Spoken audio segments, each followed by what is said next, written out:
અમદાવાદમાં વધતી ગુનાખોરી વચ્ચે પોલીસ એક્શનમાં નાઇટ કર્ફ્યુ બાદ હવે ગુનેગારો સુધી પહોંચવા પોલીસ દ્વારા લેટેસ્ટ ટેકનોલોજીનો ઉપયોગ કરવામાં આવશે। નિર્ભયા પ્રોજેક્ટ અંતર્ગત 21 જેટલા સોફ્ટવેર તૈયાર કરવામાં આવ્યા। આ સોફ્ટવેરમાં ગુનેગારોના ડેટા એકત્રિત રાખવામાં આવ્યા, એટલે કે જો કોઈ ઘટના બને તો વિડીયો કે ફોટાના આધારે કોઈ ઘટનાને ઉકેલવામાં પોલીસને સરળતા રહેશે। અગાઉથી જ ગુના કરેલ હોય તેવા ગુનેગાર સુધી પોલીસ તાત્કાલિક પહોંચી જશે। कोईपण गुनेगार होए बहार फरता होए तो सिस्टम ऑटो एलर्ट करशे तमाम पीआई एसीपी डीसीपी ने।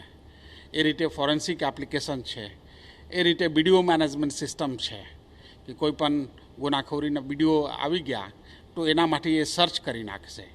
ए सिवाय और भी पण एआई नो घणो कम्पोनेंट है। निर्भया प्रोजेक्ट अंतर्गत बनेल सुरक्षा एपનો ઉપયોગ કરવા પોલીસને તાલીમ આપવાની શરૂઆત થઈ ગઈ છે।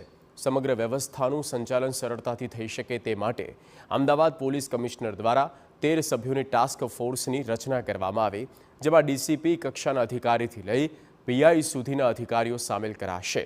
દર 15 દિવસે એક બેઠક પણ યોજવામાં આવશે, જેમાં નિર્ભયા પ્રોજેક્ટ અંતર્ગત કેટલી સફળતા મળી અને કયા પ્રકારના સુધારા કરવાની જરૂર છે તેના પર ચર્ચા કરવામાં આવશે। દાવો કરાઈ રહ્યો છે કે જે રીતે વિકસિત દેશમાં પોલીસ કામ કરે છે તે જ રીતે ટેકનોલોજીની મદદથી અમદાવાદ પોલીસ પણ કામ કરશે। ટેકનોલોજી લાવ્યા છીએ એના એડોપ્શન પોલીસ ઓફિસર્સમાં વધારેમાં વધારે થાય, તાકી એની લાભ ગ્રાઉન્ડ ઉપર ગ્રાસરૂટ ઉપર ટ્રાન્સમિટ થાય।